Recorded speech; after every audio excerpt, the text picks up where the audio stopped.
And there we go again. It's game number 3 of the Starladder semi-series. FAB5 versus Next.pls. Next.pls took already 2 games. The last one was really close, I have to say. Like, I mean, they had the advantage all the time, farming-wise, XP-wise, and also doing a lot less mistakes. But it was, I don't know, the draft was in that way that it could have gone any direction just by one team making a mistake, and I hope we just see another game just like this or even closer, because it was really amazing. And for the sake of not having this finish 3-0, I just hope FAB5 is gonna win one now, so we can keep casting and have a nice grand final here. Anyway, let's hop into the draft. Yeah, we see once again, like every other game, my god, almost the identical bans, Lycan as well as Invoker taken out by FAB5, leaving Ember Spirit and Doom to be taken out by Next.pls. So Ancient Apparition is the possibility for Next.pls if they want to pick it up, or if they want to go for the Batrider once again, that's always a possibility. But nope, Ancient Apparition too strong to pass up on. So they go for that, and FAB5 now, they themselves have the Batrider possibility, or something like a Dazzle Centaur, which actually isn't the style of FAB5 at all. Yep, no, it doesn't really fit in their style, but I mean, they're 2 games down. They have to come up with something new. I mean, last game was close and everything, but after all, I really think the game was decided simply by the amount of mistakes each team does. Like that last big mistake of the Invoker getting caught out farming the Ancients like from behind, that's like, it should not happen. Like at the time of the game where everything can fall apart with just one pick off, you should just not get caught out alone. It was not really worth it getting like what 200, 300 gold from the Ancients for the sake of losing the base, especially if you know you don't have a buyback. He was the one that got baited out with the buyback just before that, so it was kinda a crucial mistake there. But we see a Clockwork Shadow Shaman. Yeah, it's FAB5. I mean, they sure love the Clockwork and they have had huge success with it. And the Shadow Shaman is a really strong hero as well. Last 2 games, I think, Next.pls had it for themselves, so FAB5 probably hoping to get some success of that hero as well. But Next.pls, they go for the Rubik, so Batrider completely overlooked in this matchup. Yep, definitely. It's actually interesting that he's being overlooked but I think as a third pick we're gonna see some sort of initiation. I mean, maybe Next.pls even gonna save it up. So far we saw a couple bad riders coming out by Next.pls. I don't think they will give it up, but before that there's the second ban rotation, so I think FAB5 they say like, hey guys, we got the Clockwork, let's just ban out the bad rider. Yeah, I think so. It would make sense to ban it because Next.pls they don't have the offlaner, so maybe even take the Centaur out together with the Batrider. Or Nyx Assassin is a possibility, and it's really annoying if you have the AA Nyx Assassin combination against you, but they ban out the Weaver instead. Wow. Can't say I really saw that ban coming out, especially as they have the Shadow Shaman, who is really good with the shackles against the Weaver. Yep, the Weaver ban. Interesting. Very interesting. And yeah, the viewers have to know, when I say interesting, it means it's unusual. Like, it's not really interesting, it's just interesting for the fact that me as a caster, I see, I don't know, 30 games sometimes a day, and I'm like, okay, this is like schematic 1, 2, 3 drafts just going according to meta, like you can go up and down the stats and everything's just coming and going. I say interesting when something is coming that I didn't expect, and that Weaver, I didn't expect this one. Yeah, I didn't really see it all that much, and the Storms were getting banned as well, so FAB5, they go for the Luna, they have 2 pushing heroes. The Nature's Prophet still hasn't been picked up, although I don't think it will either, at least not for FAB5. They already have the Clockwork to go in the offlane position. Oh, so next, please. I like it. Look what's coming out there, the Luna. But today, by the way, if you look at it, at all the Lunas we casted today, we haven't seen a real big one yet. And I'm talking about a Luna with like Butterfly, Satanic up, then maybe a Dazzle in the background. I mean, we saw today already one combination like Dazzle, Luna, but like there they didn't manage to get like the Satanic up on the Luna, and it was against the Lone Druid game. So I really want to see a really big Luna, a Luna where you just run by the claves bouncing around. Well, he's always nice, but it takes quite some time unless you get like the superior early game, get loads of farms, stack up ancients, get all the outer towers, and so on. It actually takes like 40 minutes for the Luna to hit that super hard carry point otherwise. But next, please, they do pick up the Nature's Prophet now. Yeah, that's really nice. So Nature's Prophet, we have a global presence. Of course, he can be anywhere within a couple seconds. We have the split push coming out. Of course, also the lucky bounces of Nature's Prophet ultimate, which we also saw here in the Starladder, like having a huge impact, sneaking a lot of kills. Like, to be honest, last game, with all this 100 HP escapes, we could have seen so many kills for Nature's Prophet there if he was on the pitch, but unfortunately he wasn't. But this time, I mean, we have Ancient Apparition looking for kills on a range basis. We have the Nature's Prophet ultimate, so there's not really time to escape with low HP because one of those two heroes might get you. Oh, and FAB5, they go greedy again. A double core build. Yeah, it's. Well, I like it just for the fact that Shadow Fiend is awesome.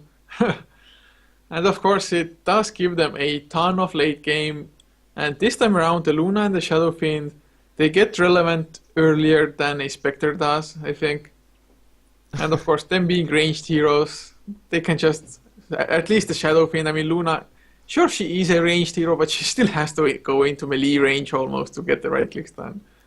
I'm just laughing at our followers. They're like, I'm just following if this team wins, and then the other comes, I'm just following if the other team wins. I'm like, okay, as a caster, so what am I doing now? Like, I'm gonna lose a follow either way.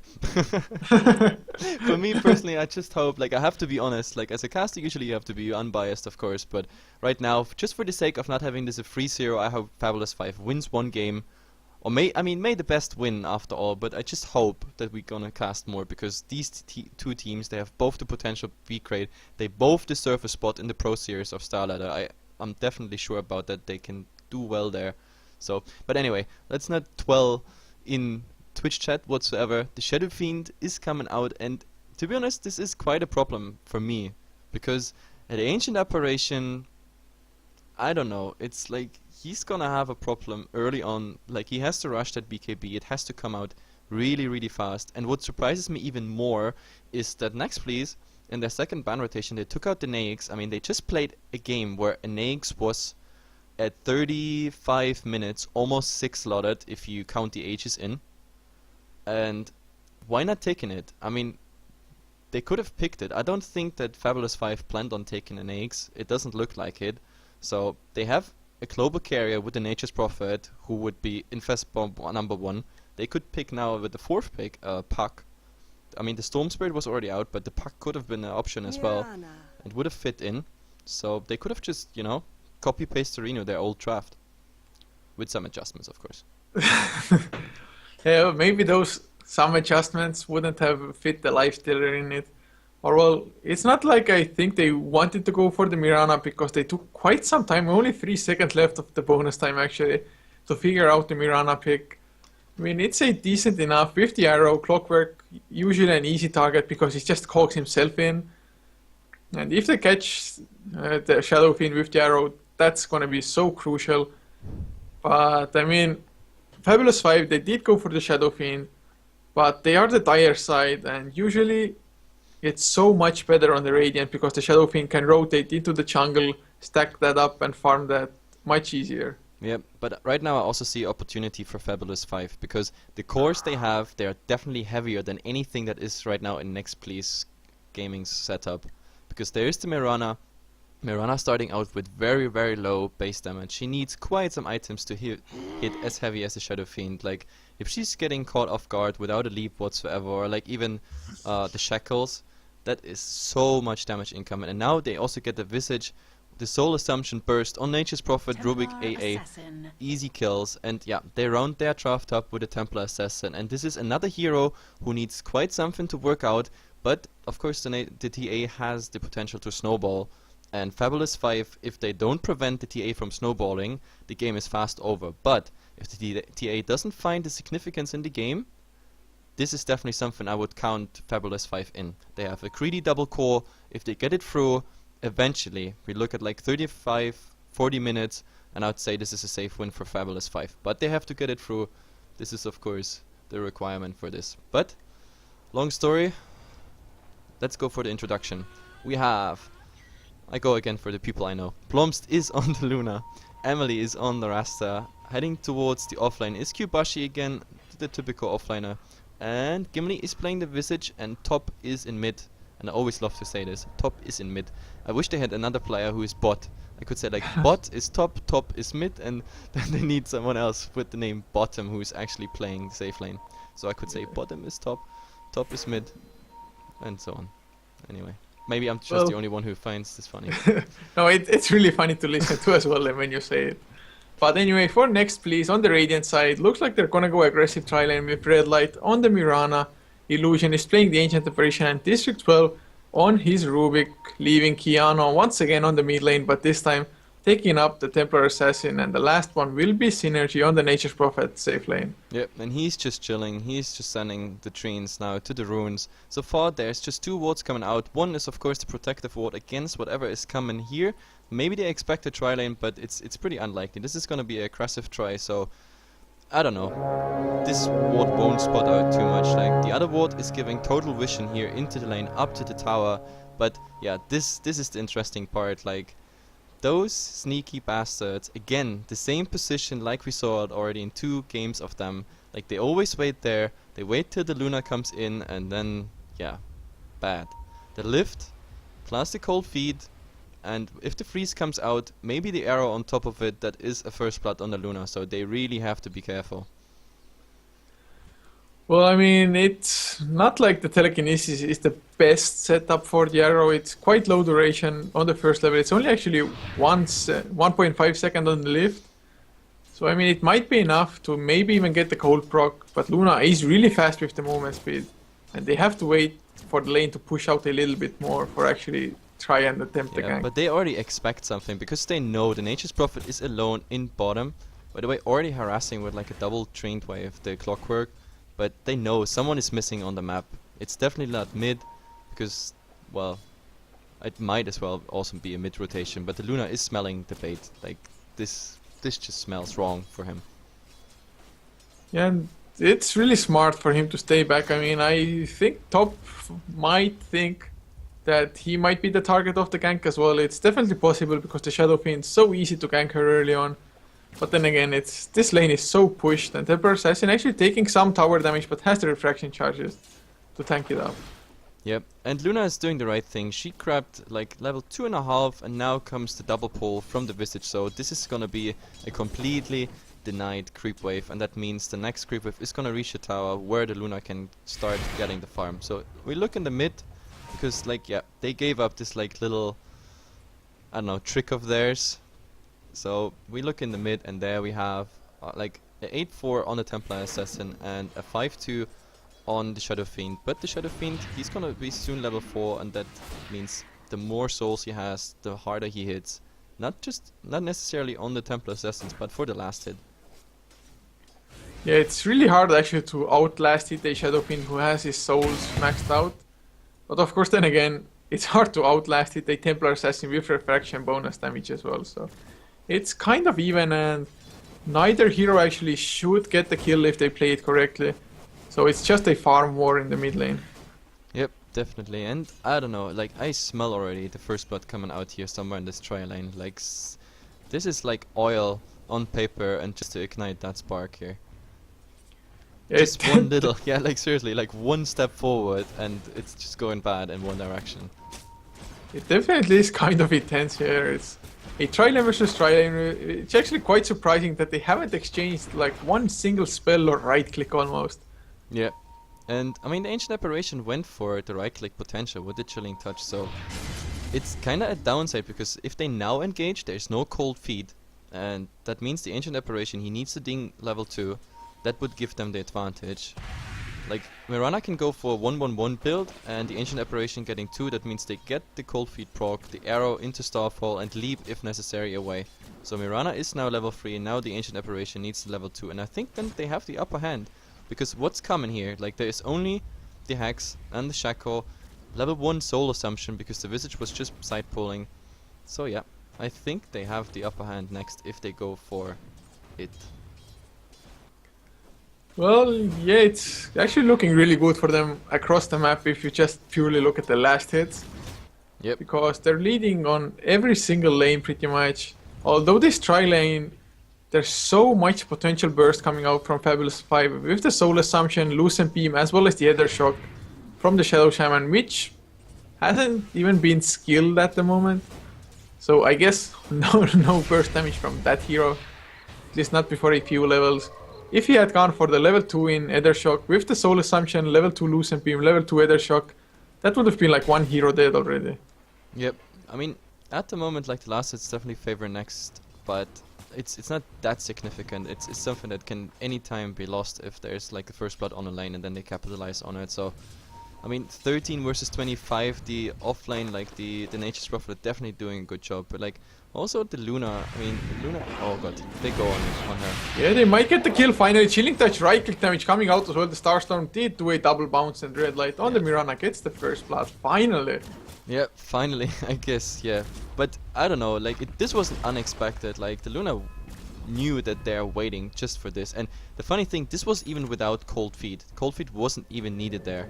Like if she got away with like 20 HP or something, that would have been still the Cold Feet by the Ancient Apparition, who already got Brown Boots now. And this is more than the Luna has. So Luna farm, again, not working out. She's 3 and 0. I don't know. And the Nature's Prophet? What? Oh my god, my mouse. Yeah, he's going for the kill. Yeah, One more he's right click, acting. that's all he needs. He doesn't get it and he's going for the TP out. Will there be a stop? No better result, no nothing. No, but at the top same lane, time, Ancient Apparition kills off the Visage Shadow Shaman. Gonna fall as well. Nice sleep by Red Light. Will there be a Lucent Beam though? The Chilling Touch gets used as well. Ancient Apparition gonna man fight the Luna. The no, supports he's can't missing come the in. hit. He's missing the hit. He didn't right click. Oh god. There's Oh, the arrow there's the flying arrow. in. It is gonna miss though. But they're going back in. Salve was up at all. Bloms. One more right click will finish the job. AA actually gets it with the Cold Feet damage. Triple kill for the AA. What This a tri-lane. misplay. That was a misplay by the Luna, big time. Like he actually thought the AA is gonna die to the creep hits, but like he barely survived like about 30 HP or so, and then he salved up. Like all he needed to do was a right click, but yeah, I don't know. Seems like the boys are pretty tired at the moment. So this is 4 and 0 on the kill score. The tri-lane absolutely working out, just as I predicted. Like just by the draft, by the abilities they have early game, this tri-lane is just working better. I mean, the only good thing is, and the only thing they have to hope for is, in mid it's kinda okay-ish, 34 to 24. I mean, the TA has the upper hand, but now let's see how the Shadow Fiend is doing. You get like 3 points in Necromastery, so 28 souls to go for. And Well, oh god, Nature's Prophet got the first tier 1 absolutely uncontested. Clockwork level 6. Well, with the level 6 they could actually do something. they need to do something as well. If they can get like one wipe on the Radiant side tri-lane, that would do so much for the Luna to actually try and come back to this game, because currently he's sitting on 11 last hits and 2 deaths. He has like, he doesn't even have boots. No, it's definitely not working. But yeah, I mean now she should buy up the boots. She definitely needs that. So, but then again, the arrow is just 1 point in it. But now the arrow is flying. Should have Hits the Luna as well. Are they gonna go for Delusions? Goes with the Cold Feet. The right clicks are coming in. There's the Hex onto the Mirana. Hookshot as well.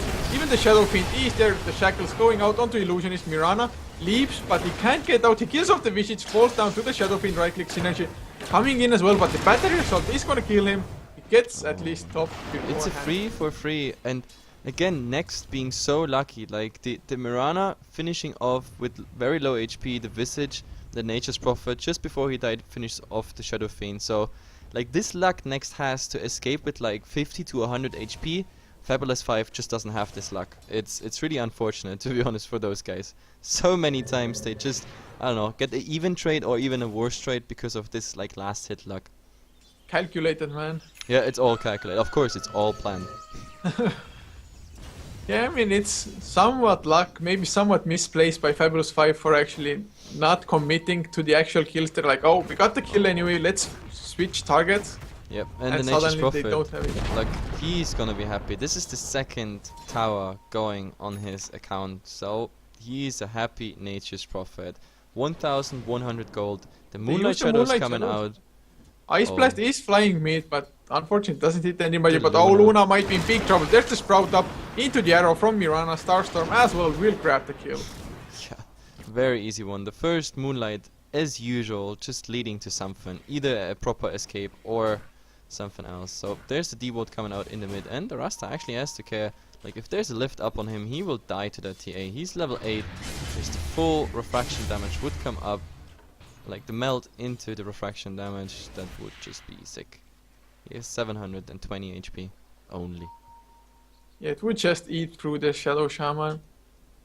It'd actually eat through almost anybody. Only the Clockwork actually would survive that duo, I think.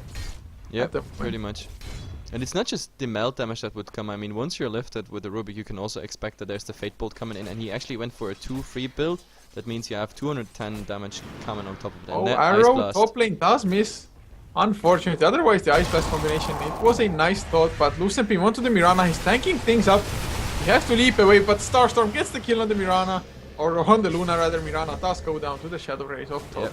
Talking about the influence of the Nature's Prophet, he's not even there, but he brought the Luna in the HP range to get the kill, and that means, well, Mirana for a Luna trade, it's not bad for Next, because, I mean, they just have to disable the core, so that's pretty much it. At the moment, Templar Assassin absolutely uncontested.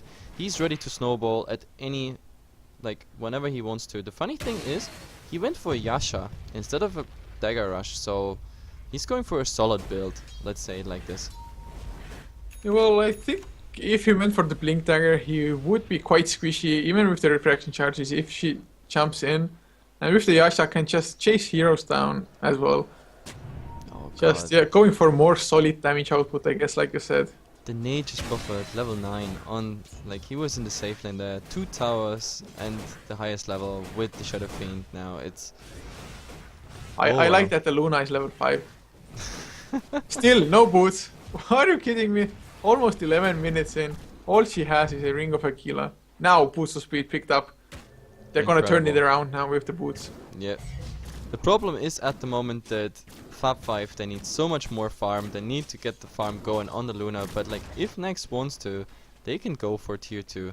Like a double Treant Wave, and they don't have anything to defend it unless the Shadow Fiend rotates in and races them away. But And unless that's they get exactly what he does. Yeah, well, but And actually, the only good thing for Fabulous 5 is that the Shadow Fiend actually is farming quite nicely. I mean, he's closest in net worth to anybody on Next, but him being that Moonlight close is really good because there's 3 towers down for the Radiant, and Mirana might find the Shadow Shaman. No, it doesn't look like it. no, it's too far under the tier 1, but... Goes for the wait. arrow dodged. Close one.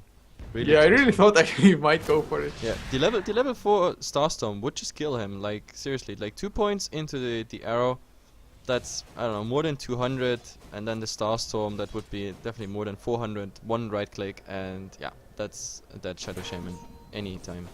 Oh, arrow mid lane, gonna miss, but there's the Ice Blast coming in, he's gonna go down in him, but there's the Hex, Shackle as well with the Serpent towards Lucempim, 1 raise, and Mirana gets the leap, but goes down anyway. Yeah, oh, but the Shadow Shaman, no, it's not going down, not the Shadow. Okay, so they are thankful for this. Shadow Shaman getting 281 gold from that Mirana. Yep. Mirana just going so deep, looking for those solo kills. Unfortunately, the arrows, they just don't hit, and because they don't, he just goes in, overextends. Even if he does get the kill, like on the Luna before, doesn't amount to much. But oh, mid lane top 5 gonna get slowed down. He had the haste rune, but the telekinesis Ice Blast will miss synergy. Nice sprout. He can't run out even with the haste rune. He will fall down to this. Yeah. He doesn't even turn around, go for some races before he dies. He was still hoping that he might get out because the Sprout is only level 1, so short duration, but still, like, oh well. The Shadow Shaman now stopped in farm, and as you already said, he's on 4th place in net worth. We look at 6.4, 6.4, 5.6, and the next one there for FAB5 is on 4.7. This is how bad it is, and while all this is happening in mid, like the Nature's Prophet, supported by ETA, they're just making this tower look really bad. Yeah, the push is just so damn strong coming out, and the Ice Blast constantly spammed, and Visage actually goes down to the Ice Blast. Yep. But the Familiars, Ancient Oppression, hookshot, it gets the kill as well. But what got stolen? That's the hookshot for Rubik. Yep, that's a nice tier for the Rubik. So initiation, the next one, they really have to be careful. I mean, 11 and 6, I wouldn't call this game over, but like FAB5, they need to I don't know. The problem is there's so much damage already coming out just by the level. I mean, we look at the Nature's Prophet. He just dinked level 2. So this is a level 2 Wrath of Nature coming out. A Ice Blast who is soon... Moonlight Shadow? Yep, it's coming out. And they might actually find the Rasta. That poor guy. Hit the arrow. Oh, he eats it as well. There's the leap coming out. Meld hit. Gets the kill. My You can't even God. say who killed it first, because I think the second the second impact of the Starfall would have killed him, but the melt just was pretty much faster, so he would have died either way. And now, oh, the Luna actually, no, I mean, he won't die from that Ice Blast, but if this was a level 2 Ice Blast with a Ghanem Scepter, that might have been a kill. So yeah, we look at 2 towers left for FAB5, and the farm on the Luna is just, and I have to say it, it is just pathetic. Like, it's really bad. She got so blocked out of this game. It's like, man, the offlane, even the supports on the other side, like, everybody has more farm than the Luna. It's not even funny. He definitely isn't then. Oh, Requiem of Souls actually, no, he just got brought down. And I didn't even see this one. This Yeah, was... it happened wow, so fast. he got the initiation there, even without Blink Dagger. Okay. Now, yeah, they just swap mid. There's a trained wave coming, and yeah. Okay, oh, hookshot coming in, Synergy might fall down, but the hookshot in return into the arrow from Mirana. Clockwork will escape because Mirana doesn't have the mana actually to go for the Starstorm. But this counter hookshotting from the Rubik, so yeah, that fun. was really nice. He was just about to cast the cogs, and they would have actually been cogged in, but yeah, the counter hookshot definitely helping. But Rubik stole something else now. No, actually, he keeps the hookshot, but he has to take a new spell because the hookshot won't be enough. Now the Ice Blast, well, 2 people getting hit by it, but I don't know. They're just nagging on the towers. The funny thing is, so far Next didn't manage to bring like all their stuff in alignment, like Nature's Prophet Ultimate, Fate Bolt, Starstorm, like the Wrath of Nature. If they bring all this up on like multiple targets, we look at like half a team wipe for FAB5. But so far they've been able to dodge it, or they were just focusing on one target. But if that all aligns at some point, this is just looking evil. And so far, also, neither team is really interested in... Oh my god. Funny. Just the presence, just the TP presence by the Nature's Prophet leads to a panic TP out by the Shadow Fiend. It's nothing he can do. He has to expect that something else is coming, like an arrow, for example. So the TP is like his only solution against this. Yeah, it's really scary. This Nature's Prophet has been doing so much work. He's been absolutely everywhere where his team has needed him, and thanks to that, the Temper Assassin now has a Desolator, and the arrow, oh, it doesn't hit the Shadow Shaman, but they spot him out anyway. There's the Hex onto Red Light actually. Is Mirana He baiting doesn't this? get the Shackle, and anyway, the Shackle's also just level 1. Like, he couldn't do much with it, and like while all this is happening, the next tower is about to fall, and the Moonlight Shadow is up as well. There is The arrow does fly, once again hits a creep just before Kyubashi. Yep, and that's the tier 1. So the last auto tower just fell 17 minutes into the game. I have to show the grass, but I don't think we're gonna be happy about it, because we look at 15k gold lead for Next. And experience wise, again, it's not too huge, like 7k almost. But yeah, like the gold advantage from having all these towers. Next did not lose a single tower yet. If you look at the HP of the tower, 100%, 100%. Okay, I was just about to say 100%, but no, here we look about at 60%. So Clockwork did at least something on his lane. But yeah, what to tell you? Like, I can just hope they actually, I don't know, turtle this a bit, and then go tower after tower and get this gold in, because they need the tower gold. It's just crazy. Well, I think they definitely have the potential to turtle with the Shadow Fiend raises. And of course, just a potential team fight with the Requiem of Souls, with the Eclipse, and of course Clockwork going in with the hookshot. And they have smoked up S4, so they're looking for the pickoffs. Sentry ward. Like, I mean, it doesn't spot out the smoke, but still, like, this ward placed here will be dewarded pretty soon. Oh, they might find the Mirana. There's the Hex to start with Shadow Shaman with the Shackle as well. Destructel comes in, but they get the Mirana. Rubik going down as well. Synergy TPs into his own death. The Ice Blast actually hitting everybody. Kiano goes in with the right clicks. He has to back off because there's no refraction charges.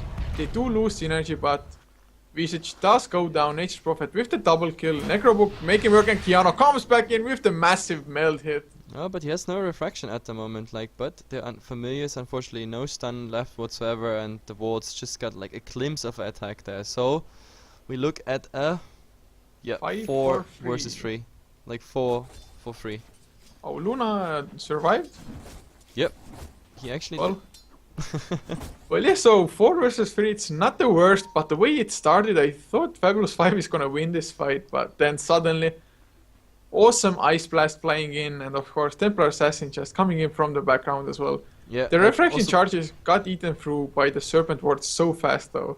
Yep, but he did the right thing, like he focused the Shadow Fiend, because like the Nature's Prophet TP'd in there, like instantly brought the Necrobooks up, but he pretty much landed directly next to the walls and was already cocked in by the Clockwork, but yeah, the TA drove out the Shadow Fiend so fast that, like, yeah, he had to run, and to be honest, the only reason the Nature's Prophet even died was because of the death Requiem of the Shadow Fiend. I mean, even though the Shadow Fiend doesn't get his ultimate off by channeling, even if he dies, he still does some damage with it. But, I mean, this fight.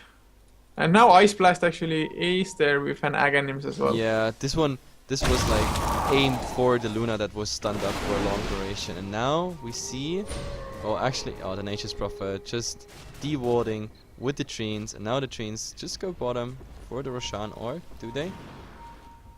There's another arrow scouting.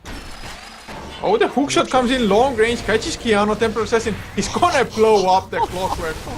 Oh god, Illusionist gets the kill, but all the damage really did come from the Templar there. They're going in for more Shadow Shaman. Dropping Row has the Shackles, and Keanu currently trapped in the box. And Shackles stolen, Vicious getting held up. They should get the kill. Nice Treant block coming out. Oh god. What a block. Like a wall of Treants when you want to go high ground. But Nature's Prophet tried to be greedy, but he might actually be successful. No, Luna killing the Necrobooks, and the Shadow Fiend survives. There's no Ice Blast like following them to the fountain. So like the 2 cores survive, which is kind of a positive thing, but man, like this hookshot, yes, it hit, but like how far was that away for any way of just following up? And did you see that melt on the Clockwork? Like he lived for, I don't know, that wasn't even a second. He lived for like a split second there. Hookshot, dead. It was like 1 meld hit plus 1 right click from the Ancient Apparition, and that was dead. Yeah, this is definitely not how it should go. Oh god, they were smoked up, or maybe just Moonlight shadowed up, I guess. But nothing comes of it, and there's Aegis on the Mirana, and they can just start low sieging on the towers, I think. Yeah, no, but it's all about the TA. I said it in the draft, like if you manage with the TA to snowball, there's nothing you can do. And like with the Desolator, Yasha, and like 2,400 on top of it, the entire thing supported by Face Boots, and of course the Shadow Blade. Shadow Blade. I was like Shadow Edge? What? Supported by the Shadow Blade. He's just hitting so much. Like right now with the melt attack, he can pretty much one-shot, or almost one-shot, Clockwork, Rasta, and the Visage, and probably even the Shadow Fiend. I mean, even though he got some HP now with the BKB, but that's all they have. That's the problem. I mean, look, the 2 cores, like 1 BKB is up on the Shadow Fiend, but that's all, and the Luna has nothing but a casual Orca Club, the drums, and the Aquila. So the only thing she has is a couple of HP, securing that she might even get a nice Eclipse through. But yeah, I think we are looking at a final fight pretty soon. If they manage to break high ground, then there's no return. If they manage to turtle out, well, then we might even see this game going further with a couple mistakes of Next, maybe a small chance, but yeah. Well, the only thing is that Next, they don't actually have a proper initiation. They don't have Blink Daggers or anybody, so they're relying on hitting a nice Ice Blast or an arrow. So they can't really go in. There's the hookshot onto the Mirana with the Power Cogs coming out as well. The Necrobook level 3 is there, as is the Eclipse. Red Light actually goes down, but he has the Aegis, he doesn't care. Oh, they have to go back. BKB, and District, 1 more right click, actually Rocket Flare does get the kill, so the kill of Mirana the second time as well. Talking about mistakes. They just got initiated upon, and like I was saying, they don't have the initiation themselves. Yep, And of course, 2 heroes down for them, plus the Aegis, so this was, like, on paper just 2 kills, but, like, actually they got the Mirana twice down. Also the leap of the Mirana, I think it went the wrong direction. I don't think he was intentionally leaping into the base. I think this was supposed to be outside the base, but yeah, leap in the wrong direction. yeah, and actually, oh, Nature's Prophet might be in trouble as well. TP is on cooldown, both the They TP have scroll no vision. and his own teleport. Yeah, they have finally no see vision. him. Oh god, No vision. that's No. fail. No, wait, they already, like, used the Shadow. Oh, the Ice Blast coming in does hit the Shadow Shaman. Blomst gets away from it. Wrath of Nature bounces, please. No, it's on cooldown. Oh, that would be so deadly for the Shadow Shaman, like a full out blast. Oh god, TA. Oh, one right click came in from Keanu. Is it enough for the Shatter? No, it's not. He needed one more or the meld right click. There's the Shadow Blade though. He's coming in from behind. Templar says he wants to go. There's the Moonlight Shadows as well. He's running into the center, but he's going for the Luna. One right click more. He doesn't get it, but Synergy comes in with the last right click. Look at a wall of sentries, and they still can't do anything against the TA. Oh, hook shot into safety as well, and top 5 getting stunned up, taken down by Kiana. Now they're going for the GG. There's the Starstorm, and Clockwork just blown up monster kill for Kiana. And well, finally they found the kills, and This that's is Rax. base. I mean, look at the buybacks. There's no buyback on the Rasta. No buyback on the Visage. No, actually Visage would have a buyback, but I don't think there is any point in buying back here. Like, Luna will spawn pretty much soon. Maybe it's just one set of Rex. No, they go immediately for the second one. So we look at a pretty fast GG. They could try to defend this now with the Visage buyback, the Rasta coming back, but the problem is the Shadow Fiend. He's 600 gold short. Oh my god. They need every single hero and every single ultimate as well to actually try to pick the fight. The Eclipse is coming off cooldown, but the meld hits with some right clicks are there. Ice Blast flying as well. A nice hex onto the Templar Assassin, but he's still alive. Eclipse comes out, the Wrath of Nature bounce. 3-man Cogs, wow, they kill off 2. But the Luna does go down, as Visage has to back off as well. Gem is on the ground, but 2 sets of Rex are down nevertheless. And even though FAB5, they're in the game somehow, it's so hard for them. No, this is, I don't know, this is just now, like before the Rax went down, I would have said, yeah, maybe with a lot of turtle, some mistakes, and Next showed us that they're also not playing perfectly. Like the first engage into the mid tier 3 was kind of a disaster, but yeah, then FAB5 got kind of, I don't know, like they had this one little turnaround and then they went outside the base and tried to like get something, but that all led to just more of a disaster. I think they should have just kept turtling the way they did, the way they got those 2 kills. But yeah, now with 2 racks down, I don't see this happening. I just don't see it happening. Actually, it's quite a few Luna games we've seen now that the Luna just gets shut down Yeah. and isn't able to do like absolutely anything. That's the problem with the Luna. That's why I always emphasize at the draft, like, yeah, Luna, it's one of the most picked carries and everything, woohoo, but like, if you don't get her online with the farm you need, it's just no chance whatsoever. And just look at the TA's farm. It is just incredible. She's 18.6k in net worth. Like the next one, just remotely close to it, is 10k on the Shadow Fiend. This is 8.7k farm difference, and now I don't know. Clockwork gonna get blown up. One Look meld at hit this. brings him down to less than half HP. Yeah, this was 700 damage, non-crit. Oh wow, this was just the opener crit of the Shadow Blade. Oh god, this is devastating. Now If he there's- only had like a blink dagger now to Oh, actually the get... arrow is on the Luna, but no follow-up whatsoever. But like, this is the final fight. Like, either a miracle happens right now, or this is GG. Oh, Cubashi, there goes one melted as he Clockwork in. Actually, nice 4-step out by the Ancient Apparition. There's the Requiem of Souls. Doesn't hit much, but Keanu actually might go down. Gets hexed up as well. As the Refraction up, there's Requiem of Souls from his step. Goes out the Templar. Does fall in the end. So a 2-for-1 buyback from the Shadow Fiend. Synergy gonna fall down as well. Trying to man fight the Luna. Doesn't get the win. Arrow doesn't hit anything either. BKB popped by the Mirana and he has to back off. But the Nature's Prophet bought back. Is he TPing in somewhere? And there, the Rubik goes on the Shadow Fiend. Mirana TPing out. Maybe There's- the Rubik dies. The right clicks are coming in and they will get Yeah. the kill. Was that our miracle? Oh my god, no, Why? the Furin just He playing doesn't around a want bit. to go in. He's just toying around with the Shadow He's just Shaman. toying with the Shadow Shaman, yeah. Yeah, it's excellent fight. They only used buyback on the Shadow Fiend. Yeah. Actually, Shadow Shaman bought back as well. Excellent fight. No, I sorry, I can't agree with you. Like, that was a hookshot initiation when he was on like 30% HP.